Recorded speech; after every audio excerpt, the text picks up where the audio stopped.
بسم الله الرحمن الرحيم والحمد لله رب العالمين وسبحان الله الذي أنعم علينا بنعمة الإسلام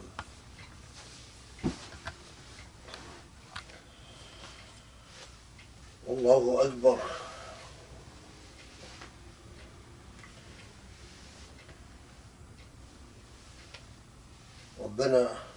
ربنا لا تزغ قلوبنا بعد إذ أن هديتنا وهب لنا من لدنك رحمة يا علي يا عظيم إنك أنت العلي المتعال ملك السماوات والأرض تؤتي الملك من تشاء وتعز من تشاء بغير حساب.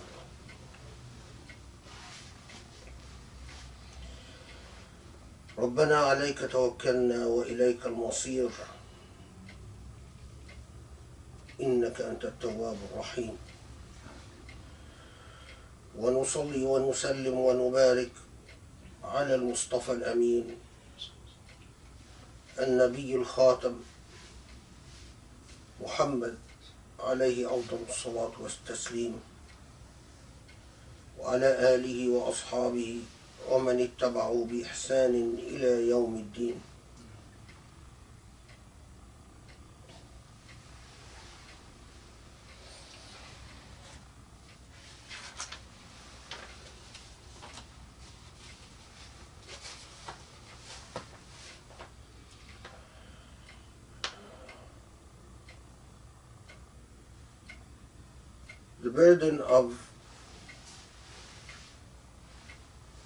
The burden, the trust, the covenant, the obligation, the honor of carrying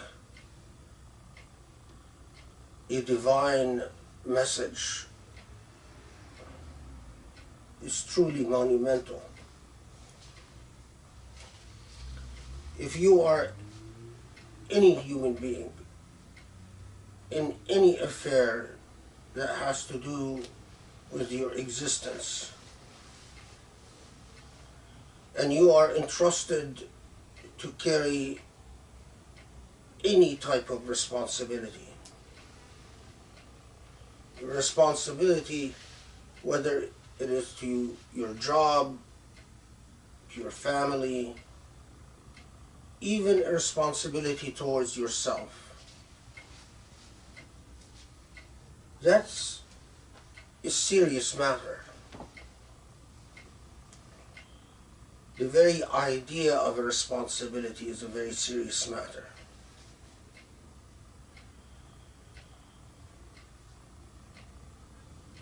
None of us exist simply within the boundaries of the time and space that we occupy. Rather, all of us come to this world and immediately impact everything around us in perceptible and predictable ways, but also in unperceptible and unpredictable ways. We just don't reflect upon all the ways that any of us, the minute that we are given the gift of this existence, the reality of this existence, whether you understand it as a gift or not, immediately you occupy space and you consume time, and the reality of responsibility is created.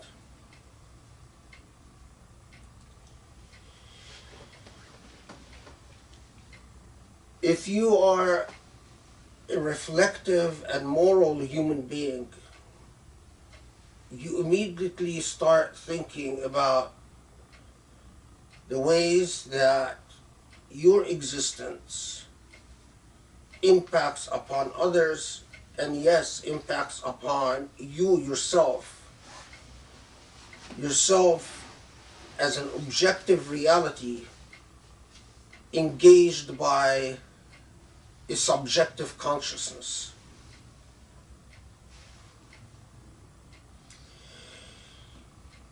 And if you are a moral human being, the idea of the balance, al-mizan, comes to your mind immediately. I cannot occupy space and time. I cannot consume to exist. I cannot deal with others. I cannot eventually die and leave this world without having left an impact. And because of that impact, I've incurred responsibilities. Now, imagine how much more so when the responsibility that you incur comes from the maker of the universe and existence. When you carry that covenant, and at the other end of the covenant is nothing short of God,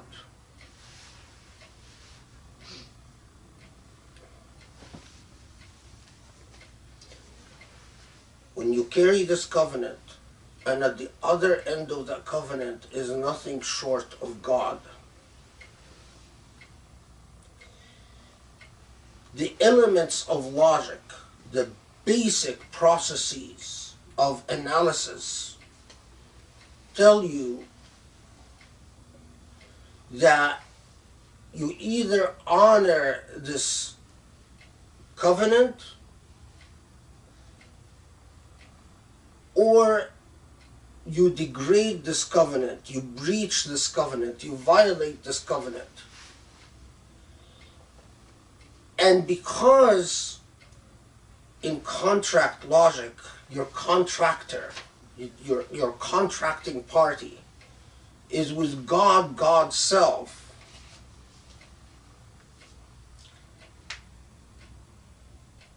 then you have a partnership. And this partnership, a contractual partnership, is with nothing short of the Lord of the heavens and the earth.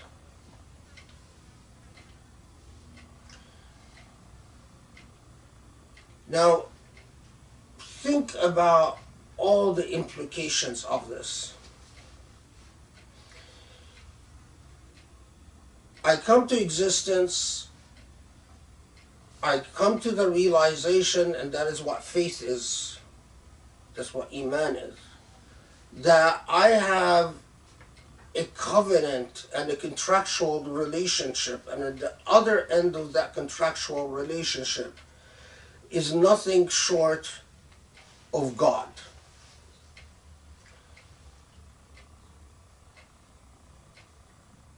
If I am true to this partnership, I cannot engage in any conduct that would violate what my partner wants in this relationship. In legal terms, there's no derogation from your responsibility. Moreover, subsidiaries are not allowed. You can't pull someone in to stand for you. You can't somehow elude your responsibilities by saying, well, you know, in this partnership between me and the Lord, this covenant that Allah has imposed, I can shirk away my responsibilities because I replace myself with someone else into this contract with the Lord. So you can't say, well, instead of me, my mother will answer for my obligations under the contract, or my father will answer for my obligations under the contract, or even my sheikh, or my ruler, or my leader.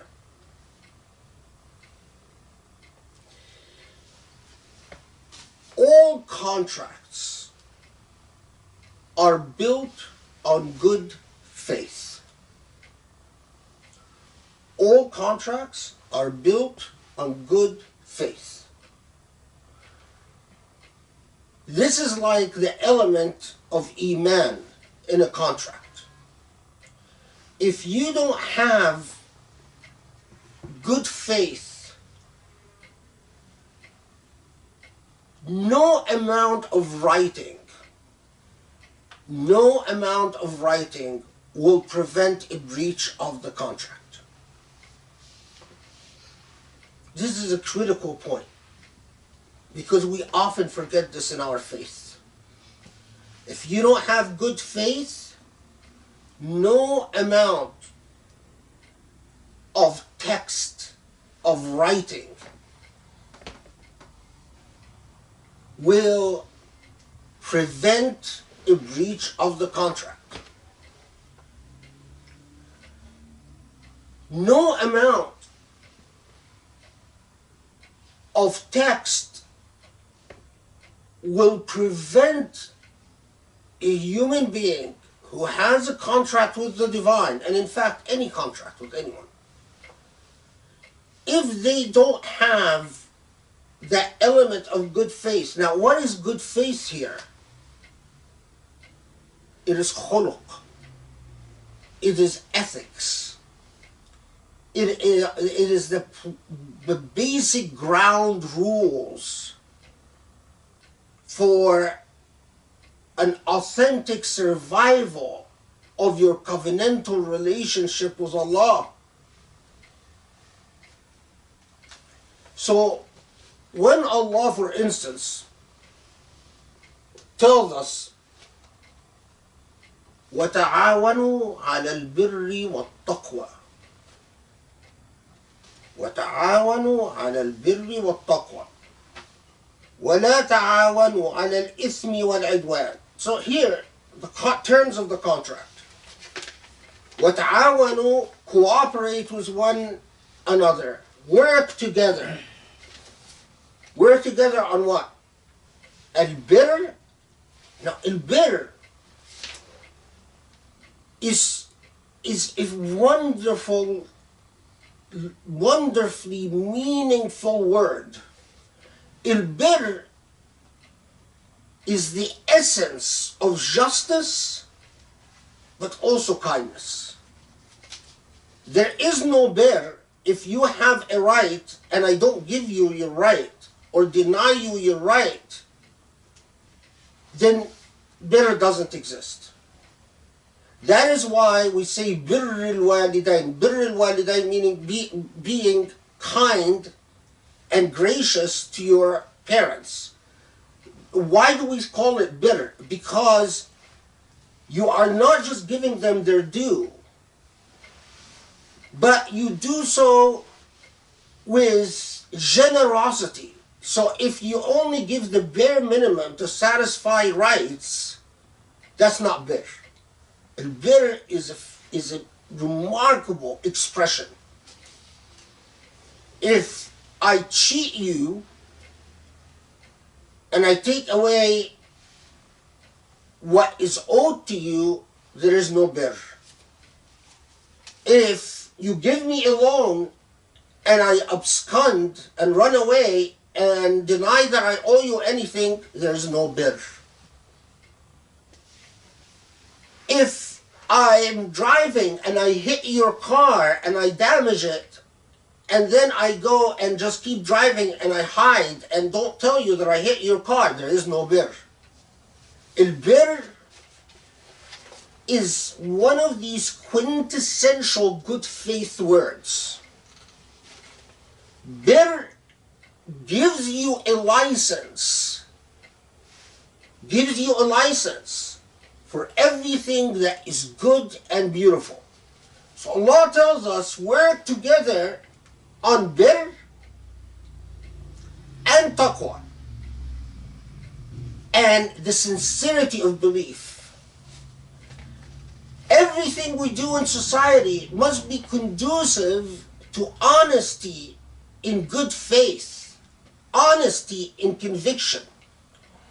So if I create a society of hypocrisy, a society where people, through either educational institutions or political institutions or even economic institutions, where people learn to lie and to hide and to cheat and to be hypocrites, I have not created the society of taqwa.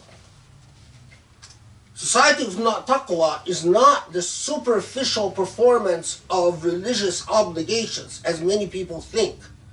Taqwa is what is in the heart and affirmed by your actions.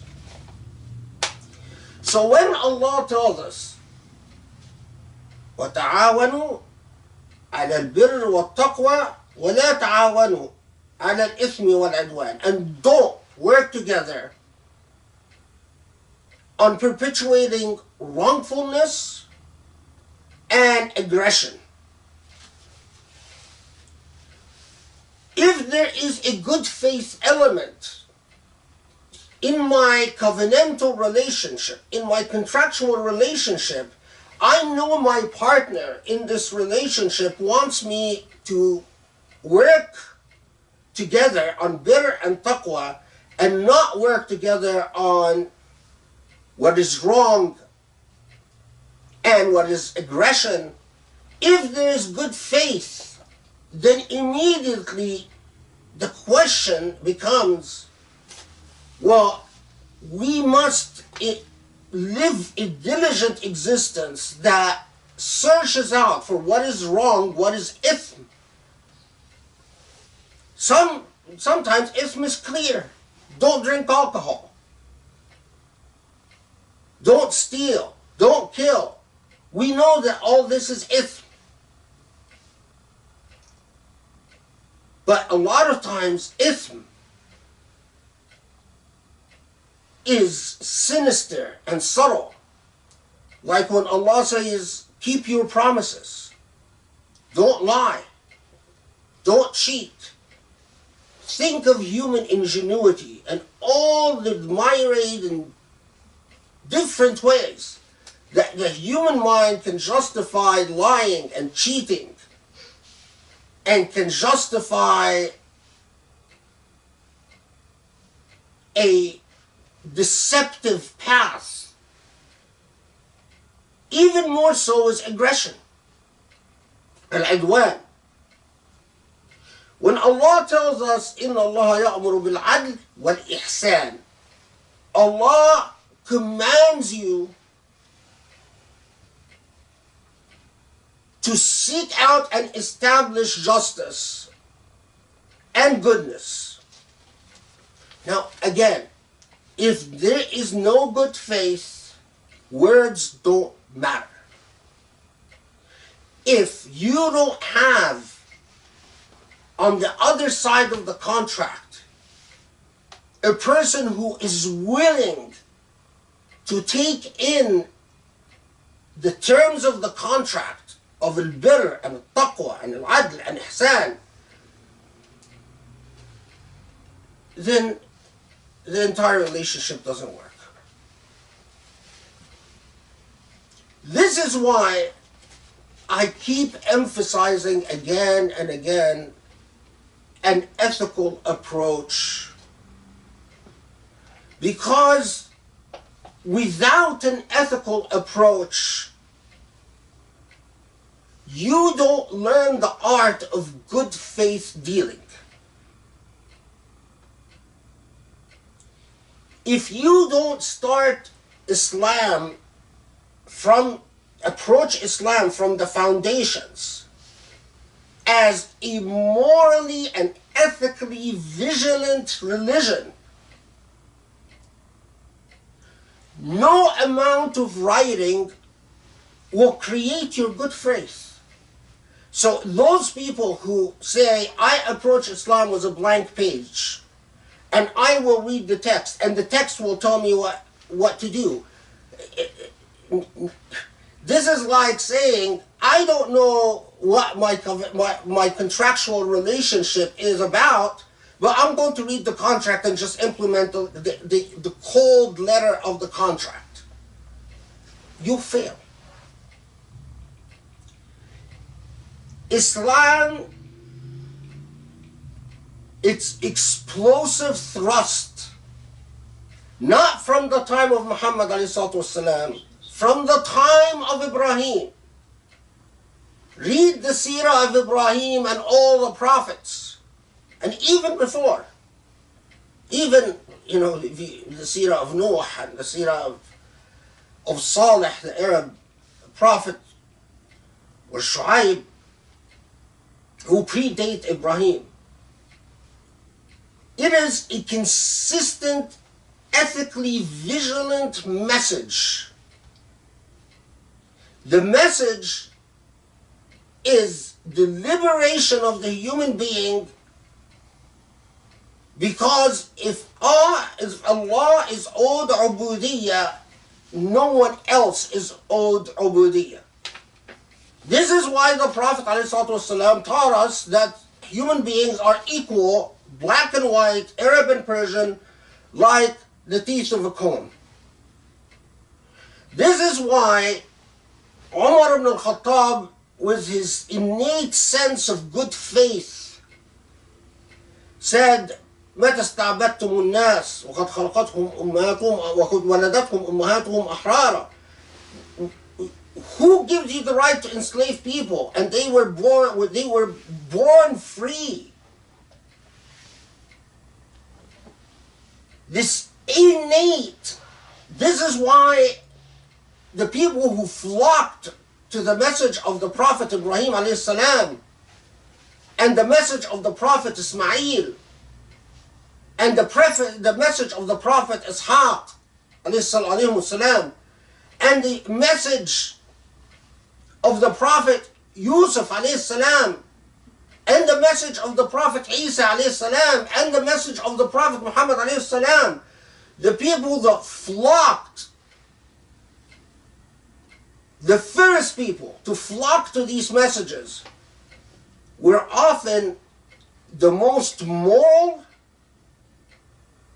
and the most powerless, because they saw in these messages a message of liberation.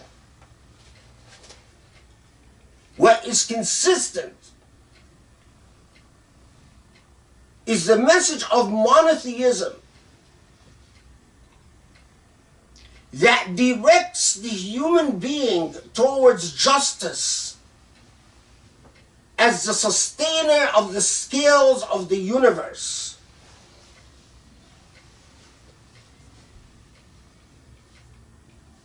Has always been a revolutionary message that transforms societies. Read the history of the Israelites after having embraced the message of Moses. The history of the followers of Jesus.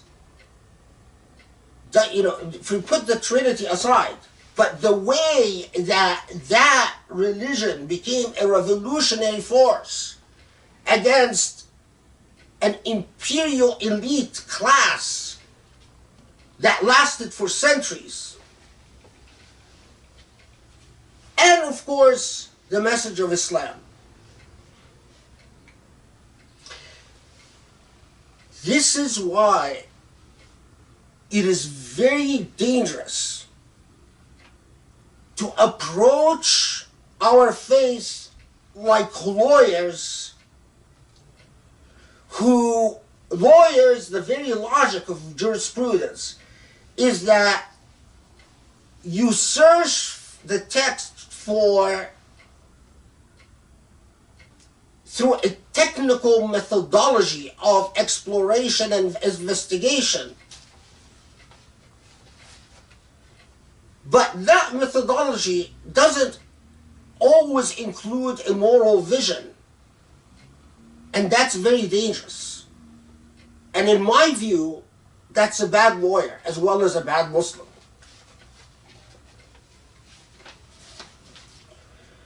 Now, I underscore this for numerous reasons.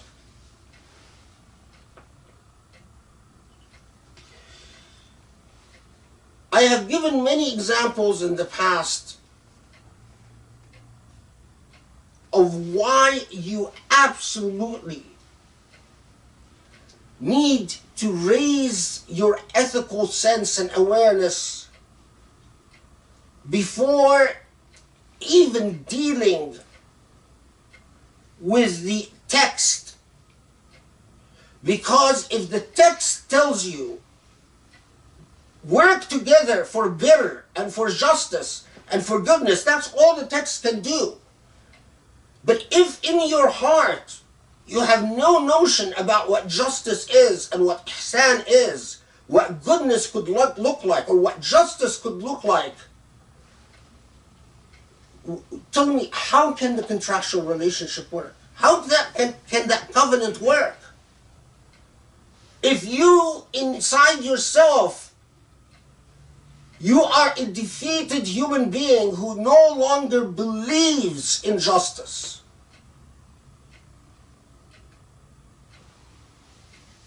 then de facto, as a matter of reality, that contractual relationship with the divine has already failed.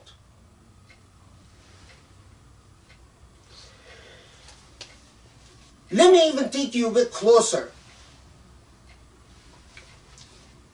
In early Islam,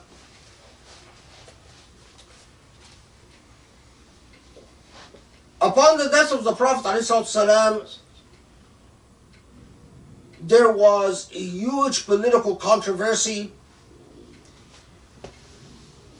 Abu Bakr radiallahu anh insisted on the zakah to be collected by the state and dispersed by the state.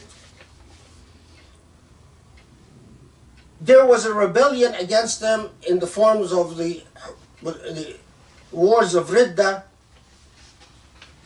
And then we have so after the death of the Prophet ﷺ, there is political turmoil, and a great deal of that turmoil persists, especially during the Uthman period radiallahu anh, and after Uthman is assassinated, and then the Ali period, and then after Ali is assassinated, and then the rebellion of Imam al-Hussein radiallahu anhu, the grandson of the Prophet, against the Umayyads, and so on. Political turmoil. Within this political turmoil emerged a group of Muslims known as the Murji'ah. The Murji'ah basically believed that since there is so much civil discord, so much controversy, the best thing to do is take care of number one, i.e., it's better not to judge, not to search for what is just and unjust, what is beautiful or what is ugly, what is right or what is wrong. All you can do is go do your salah at home or in the masjid, if the masjid is close to your home. And other than that, don't get involved with anything. Aqidat al-Irja, the Murji'ah, basically said the search for justice, ihsan, right, wrong, It's too hard. It's too difficult. So we will just go pray in our home and let Allah judge in the end. When they all get to Allah in the hereafter, Allah will tell us what's right and what's wrong, but in the here now, we're oblivious. In my last khutbah, I talked about the trash bin of history. The Murji'ah, what you can, there are a few things in the Islamic tradition where you can truly say there's near absolute consensus.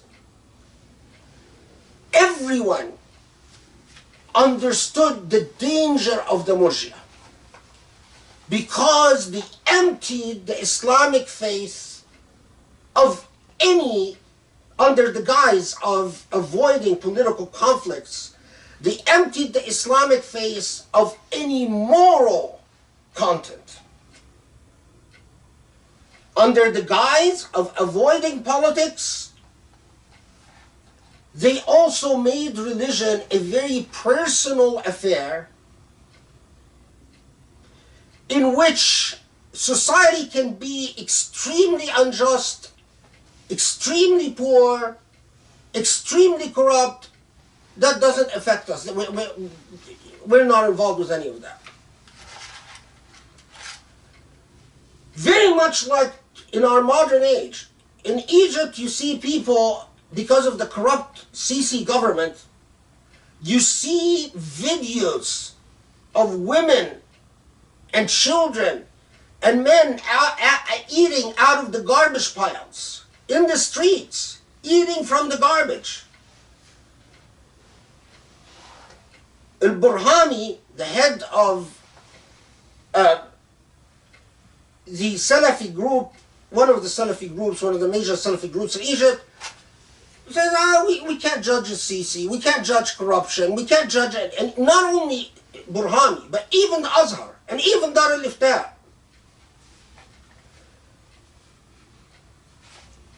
The point, though, is that for centuries, what did Muslim theologians and jurists do? For centuries, is challenge the ideas of the Murji'ah and deconstruct the Murji'ah and insist that at a minimum, you must have an understanding of what is just and unjust in your heart, even if you can't do anything about it politically. At a minimum, God demands that you recognize injustice for what it is, and wrongfulness for what it is, and righteousness for what it is. And this way you can have good faith, and Islam can stand for something in the world, instead of just personal salvation, which, by the way, belongs to Allah anyway. And Allah is going to decide who's saved and who's not saved. But that's not the issue. The issue is when Allah tells us work together to establish justice and taqwa and birr. We can't turn this into, well, I'm going to work, but I'm going to work alone. And not if justice me, I'm just going to focus on justice inside of me, and that's it. Which is meaningless, because you impact upon your space and time. No human being exists in isolation. The minute you come into existence, you are a part of the equation of creation. And you have a role to play in the mizan. So Muslim scholars over centuries deconstruct the Murji'ah, so much so that we really thought, or maybe I really thought, that the Murji'ah was done with and dead. You grow up, you study the Ash'aris, you study the Maturidis, you study the Mu'tazila, You even study the theology and jurisprudence of the Ibadis, who used to be the Khawarij. You study the law and theologies of the Ja'faris, of the Zaydis. But you say, well, the Murji'ah, we just know about them from a few texts here and there, but they're dead. They're gone. Lo and behold, in our modern age,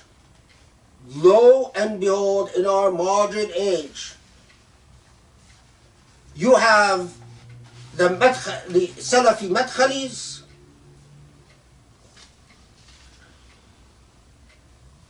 you have the people I talked about last Khutbah, you have even Azhar and their support of unjust governments.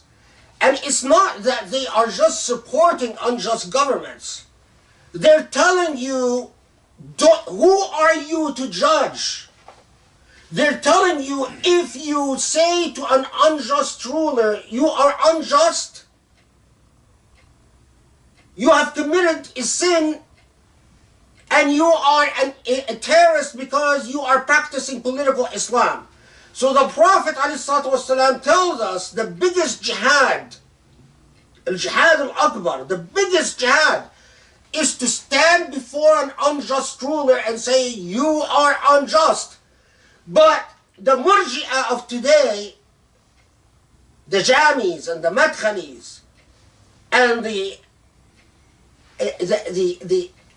weird Salafi / Sufis, like the people I talked about last Khutbah, and Dar al-Ifta in Egypt, and Al-Azhar in Egypt, and Dar al-Ifta from the United Arab Emirates, and they tell us, don't judge, because it's not your place to judge. So for instance, here is a very good example. There was a student in Egypt, his name is Muhammad Gharib. This poor kid was seen, security forces in Egypt, people saw the security forces in Egypt, arrest him, take him, load him in his cars. His family goes to the authorities in Egypt. The authorities in Egypt say, we don't know anything about him, we didn't take him. His family looks for him everywhere, they go everywhere.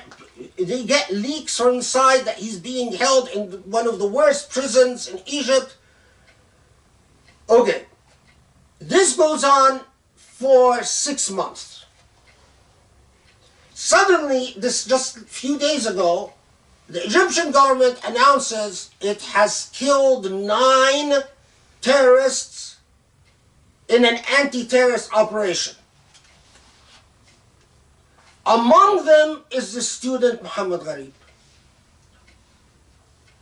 Now, he was in government custody this entire time. So how is that? Well, I'll tell you how is that. Because the government abducts numerous people, keeps them in prison in secret, and then when they want to claim a make-believe victory over terrorism, whenever there is political unrest, they bring out a bunch of them and execute them. Just shoot them point blank. Among them is this poor kid, Muhammad Gharib. The only thing he did is that he went out in a demonstration at the time of Rabah. Now, you come to present facts like these, which are human rights issues, and human rights organizations documented and said that Muhammad Gharib was at first abducted and then executed by the Egyptian government. You have the Murji'ah of today from Dar al-Ifta say, excuse me, we don't criticize the government. We don't say anything about injustice. You go to Azhar, well, you know, bad things happen. We don't judge. You go to the Madkhalis from the Jama'at Islamiyya in Egypt, well, no, we support the ruler, just or unjust. That's Allah's sultan. And you can't oppose Allah's sultan. Now, even you go to some Sufis and some converts in the West, and they more or less tell you the same thing. So you tell me, if a religion doesn't stand for basic human justice and basic human rights, then what is the point of that religion? How are you going to get your children to follow a religion that stands for nothing? Here, sweetheart, honey, come, I want to teach you about your Islam. Okay, Baba, okay, Mama. What is your Islam? Well, we do Salah. Okay, why? We give thanks to Allah. Okay, that's wonderful. So, how about all the stuff I'm experiencing? Well, just do your Salah. How about all the stuff in the world around me? Well, just do your Salah. Well, how about unfairness and injustice and oppression and racism and classism and persecution and despotism? Just do your Salah. You want to tell me, unless your kid is stupid, meaning not very intelligent, so your kid is not curious, and your kid doesn't have any ethical or moral inquiries, your kid will say, what is this? What is this? I mean, I stand for what? This is why the New Age Murji'ah is so dangerous. This is why I keep harping on it. It is the most dangerous thing, more dangerous than the Islamophobes, because it comes from us. We eat away at the very moral integrity of our tradition. No.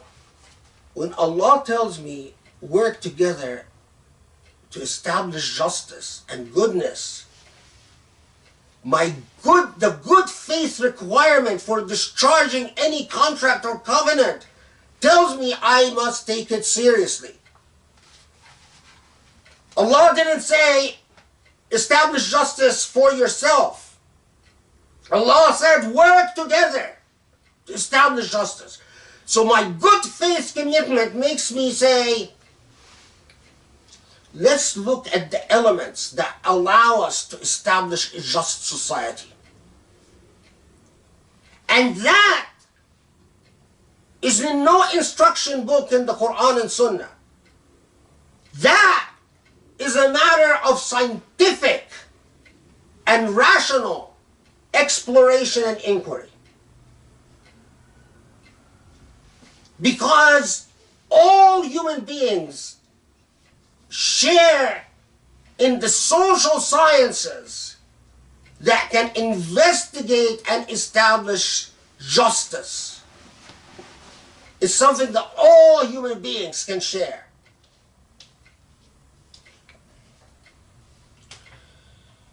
The Murji'ah of today, which unfortunately, the Murji'ah of today are very handsomely funded and supported, are the most lethal threat Islam is confronting in the modern age.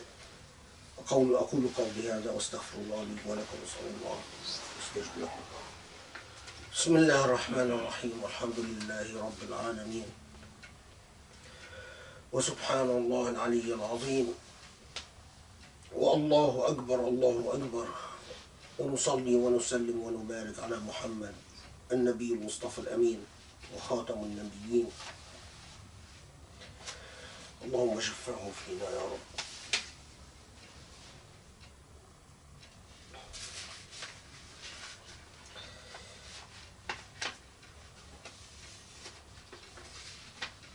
this idea of the trash bin of history, in the same tradition that you will find, thanks through the influence of the old Murji'ah, not the new Murji'ah, thanks to the influence of the old Murji'ah, you will find a lot of hadith attributed to the Prophet ﷺ that can only be described as pro-despotism and pro-apathy and pro-disempowerment. But you will also find in our tradition moral movements and ethical movements that resisted the immoral tradition. So for instance,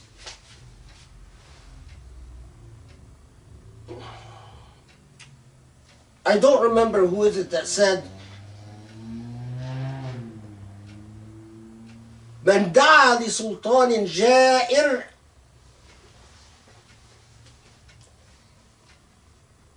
فقد أحب أن يعصى الله في الأرض. Whoever accepts upon himself or herself to do dua for an unjust sultan,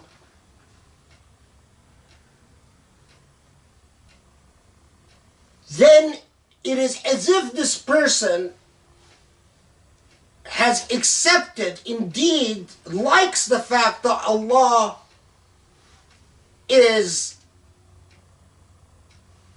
dishonored and disrespected on this earth. Think about, I think it is this maqula from Imam al-Thawri, but I'm not entirely sure. But think about the very notion itself. If you accept upon yourself that you do dua, and doing dua is like when someone says, may Allah preserve our king and give him aid and support, and you say Ameen, then you've done that dua. And it's as if you indeed like the fact and support the fact that Allah is dishonored on this earth. So when, for instance, one of the Muslim leaders, with Hamza Yusuf, who said that Trump is just doing God's work on earth and we should just pray for him for success. Trump is an unjust ruler because of what he's done in the Muslim ban, because of his policies towards Saudi Arabia and the rest of the Muslim world, because of the bombing of Yemen and the bombing of Libya, because of his support of dictators everywhere, including in Egypt and so on and so forth, because of his policy towards immigrants and breaking up families and detaining children. He is unjust. So when you pray or you even deal with someone like Trump, it's as if you accept that Allah's purposes, because Allah's purposes can never be consistent with injustice and ugliness. Impossible. I'm going to close with a very beautiful passage that has always touched me personally, by a well-known Hanbali scholar called Ibn Rajab.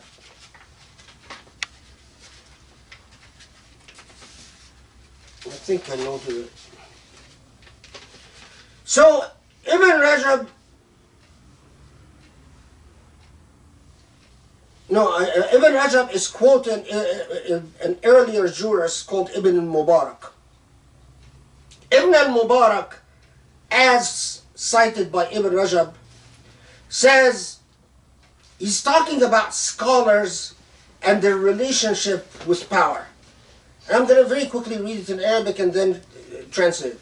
وقال ابن المبارك ليس الآمر الناهي من اعتزلهم وسبب هذا ما يخشى من فتنة الدخول عليهم فإن النفس قد تخيل للإنسان إذا كان بعيدا عنهم أنه يأمرهم وينهاهم ويغلظ عليهم فإذا شاهدهم قريبا مالت النفس إليهم لأن محبة الشرف كامنة في النفس له ولذلك يداهنهم ويلاطفهم وربما مال إليهم وأحبهم ولا سيما إن لاطفوه وأكرموه وقبل ذلك منهم. So what he's saying is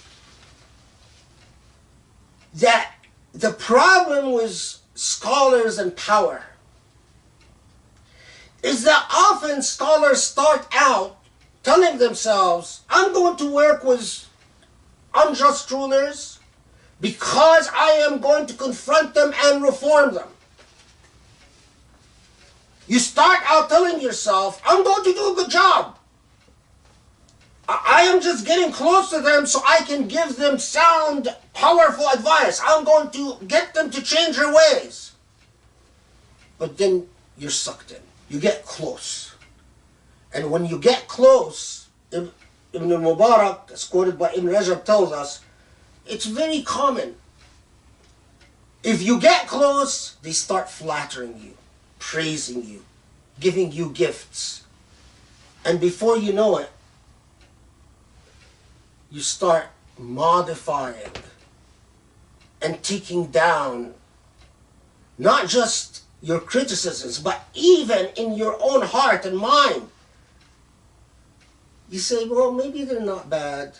Maybe this is not real injustice. Maybe, this guy Muhammad Gharib was after all involved in something sinister. Because now you have an invested interest. So you start making up excuses. So Ibn al-Mubarak tells you, if you really want good faith covenant with Allah, stay away. Don't put yourself in mawaqi' shubhat. Don't you put yourself in places where you are going to get sucked in and become part of the edifice and system of injustice. These are the scholars. This is part of the tradition that we should go back to, extract, develop, and be proud of. Parts like that we bring out and say, hey, this is what Islam stands for. That's where ethical judgment comes in. That's where moral vision comes in. That's where good faith in your contractual and covenantal relationship with Allah comes in. But it is part of the trash bin of history when you ignore all the beauty in our tradition and you go pick the ugliest part, the theology of the Murji'ah who were buried centuries ago, and bring it back to life. And Islam once again is struggling over the question of whether it stands for anything or not. One final point, because there are some comments about this. It especially hurts me when this is done by a convert. Because you converted to Islam. You went and learned Arabic. You went and traveled I don't know where to study. As a convert, I want to see the love you have for this faith, the dhikrullah akbar, that dhikr, that remembrance of Allah that brings you closer to justice and equity and beauty. And I want to see the way that your diverse and rich background and ethnicity can enrich this tradition. Instead, you went and did all of that to search for the darkest part of Islamic history and bring it with you and say, here is my Islam.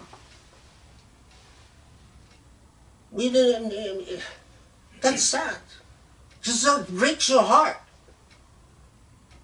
Because if Burhani is a medical doctor who was raised by Muslim parents, but raised on the principle of being a moral coward,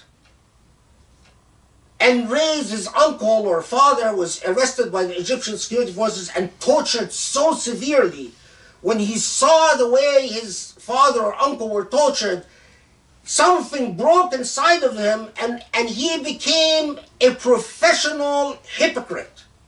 Someone who professionally kisses up to authoritarian governments. So, I'd say, the experience, the torture experience destroyed them. So many from Muslim countries are like that. But what excuse do converts have? What excuse? Our tradition, people, is beautiful. But you need good faith in order to truthfully and sincerely discharge any contract. And you need the intellect, and you need rational judgment, and you need deep empathy for all of humanity, and a deep sense of care, so that about the mizan, the balance of the universe we exist in, and the principle that Islam stands for a foundational, constitutional norm, and that is justice. Justice for all. Allahumma afu anna. Waghfir lana. Allahumma hadina. اللهم انصر الإسلام يا رب انصر الإسلام واهدي المسلمين. Allah, forgive our sins, help us become more passionate and sincere and pious Muslims. Help us call for justice, understand it, comprehend it, call for it and establish.